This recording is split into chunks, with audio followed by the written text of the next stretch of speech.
I feel like we literally have made history.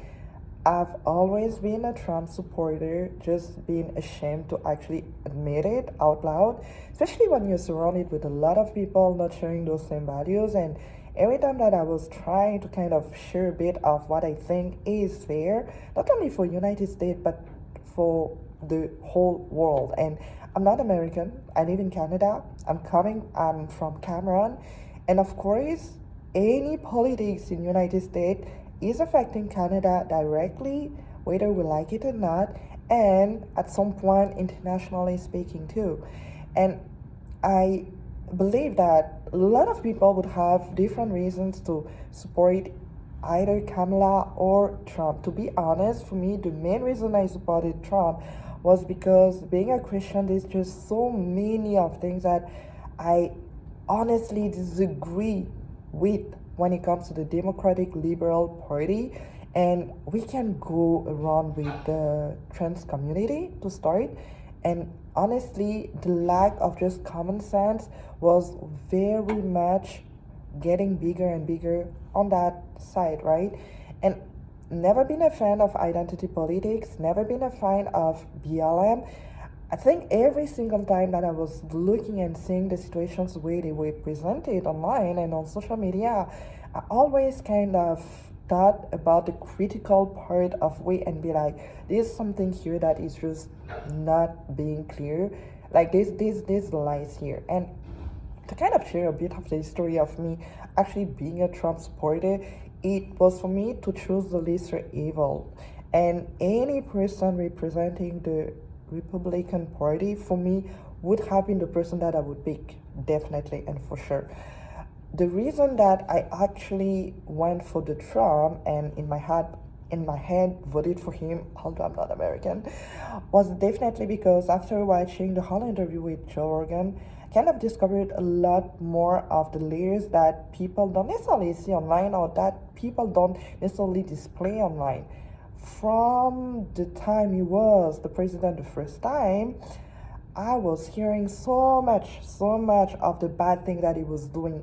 Everything was just so much more demonized when it came to his party, and I was just intrigued because the first time that I got to know more Trump, let's say online, on the social media world, for me, what made me not like him very much was because he was not classy enough. In the sense that I thought he was a little bit presenting himself in a vulgar way, using just cruel words. Like, I was like, you're just a president. At least kind of behave like a president, right? There was a lot of superficial things that I just didn't like. But anything regarding the racism, anything regarding anything else, I was always trying to have that critical thinking because it just never made sense for me that we would be on the same person for 8 years, trying to kill the guy twice the last year, just before the election, and having all the marketing, the campaign on Kamala's side, where you see the woman not literally not making sense whenever she was speaking.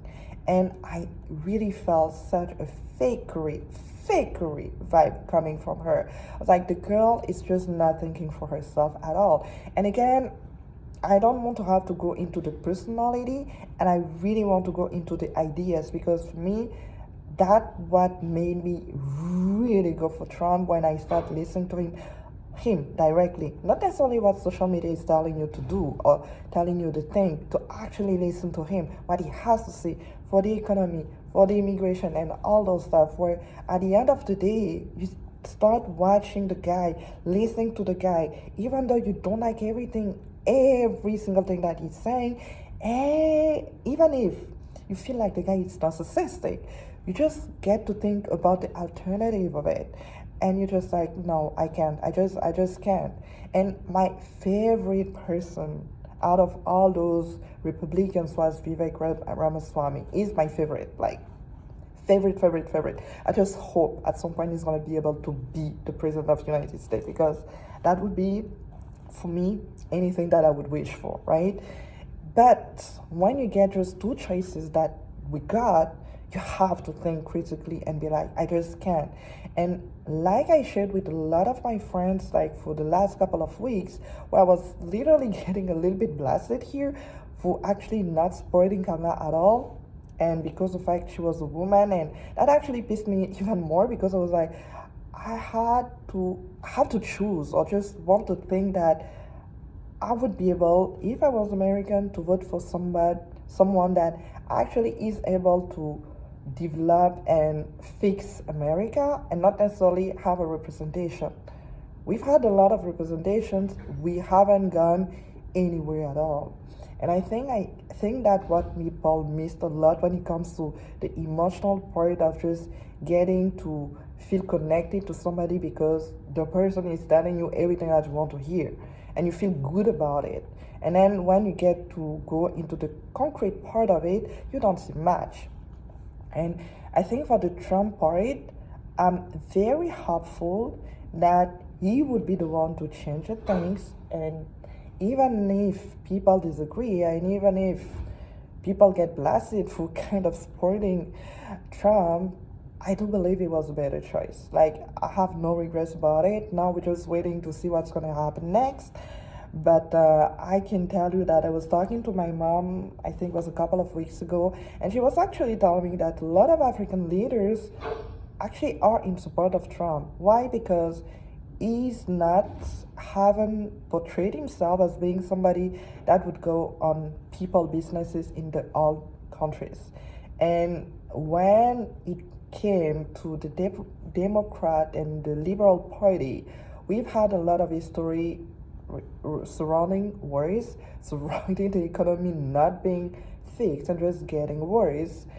And I think for me, when it comes to just me being African, me being from Cameroon, I can't just support any form of nationalism because I think it's the only way to make a lot of other countries being independent by themselves and stop blaming any other Western countries to get into the business and just making everything worse into their own country.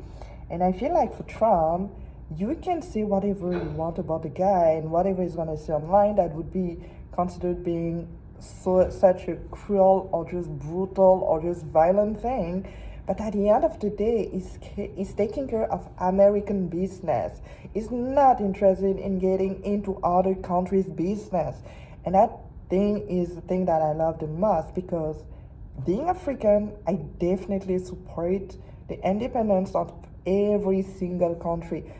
It's not up to other countries to go on people countries to try to fix anything if you're not even invited for it, right? And me living in America, living in Canada, I do support the nationalism because it forces people to kind of be themselves responsible for any type of mess that would happen. And on top of that, being Christian, there's a lot of things in politics on the Democratic side I just can't agree on at all. I do believe we have to be tolerant. We do need to be a little bit more understanding and listening to people and listening to people where they're coming from. But to the point of agreeing on everything and anything that could happen, the trans politic is just something that should not happen. The DEI policy is something that shouldn't have happened in the first place. I do believe in people making effort to get somewhere, to work for it, and to get rewarded for it. And yes, we can have limitations. Yes, we can have a lot of challenges coming out our way to make anything happen. But at the end of the day, it's not because you're going to get help more that you're going to have more results because we've seen that. We've seen that happen. And when I saw all the results that I saw, even from people believing in it and just a lot of people getting worse because of it, you don't have to even go and just confirm more of what you've seen with those policies. So that's a bit why for me Trump winning is definitely a major victory. The free speech censorship, the freedom when it comes to just the faith and just the religion in general, is so much more of the freedom that we think we had with the Democrat Liberal Party, at least for some that believe that I feel like we will get more with Trump winning. Now, what's next? We'll see. I do believe that whatever he said that he will do in the best possible way. It's not gonna be easy. I mean, America is a mess. Just call it as it is. America is a mess. There's so much more to fix, so much more to work on, and where to start is gonna be the whole challenge for him now. But I'm actually a lot more hopeful that I would have been if Kamala had won, definitely. So that was my thoughts here.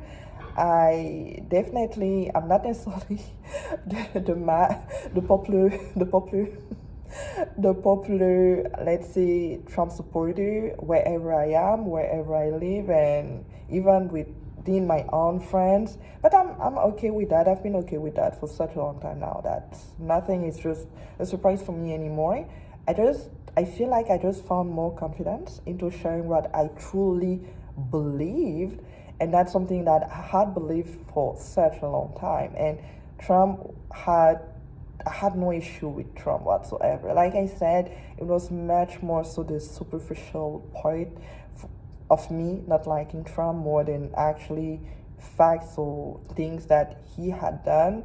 Because when you get to compare that to what the Democratic Party have done, but we just don't speak about it as much, you start to see that it's just the lesser devil. Is not the best. It's not the ideal candidate, to be honest, for the Republican Party to me. But for me, Republican Party winning is already a major part, and the Senate having most of the Republican Party being in as well, major victory for that as well. I'm very excited for the future. I was thinking about it as just me being Christian, being Catholic, and just looking at the Pope right now and every type of little situations that we've had with him as well, where we kind of question a bit of just him saying things that would make sense and not creating scandals more than what we've had in the past. And sometimes I just think that God is going to use imperfect people to make his path, right? And I'm not saying that necessarily Trump is the person to kind of make it work, but it's gonna be a beginning. It's gonna be a start to get somewhere. And is he gonna do it that perfectly? Of course not. And even if Kamala had won, she was not gonna do that perfectly, and it would have been worse in my opinion, to be honest. And as an African, as an immigrant, as somebody living here, I think for a lot of parties, all the layers that I have, with me kind of coming from Africa, Cameroon, it's a major, major, major win. And I think we're gonna have maybe less worse, definitely less worse.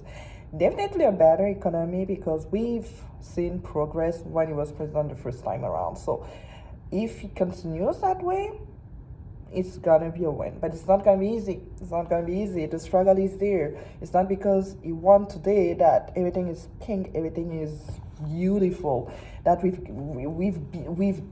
arrived there and we made it happen. Like, it's just the beginning. The real fight for me starts now. The real battle starts now, because now it's just fixing all the mess that we have. And that all the mess that we're having, and even living in Canada, we are gonna get impacted by it big time. So it was interesting for me to not be so much interested in politics and just seeing a couple of things around it and seeing the movements and just listening to all of them and listening to him, listening to Kamala, and seeing literally where the common sense was, to be honest. And it was with Trump. It's sad, but it's true. It was with Trump.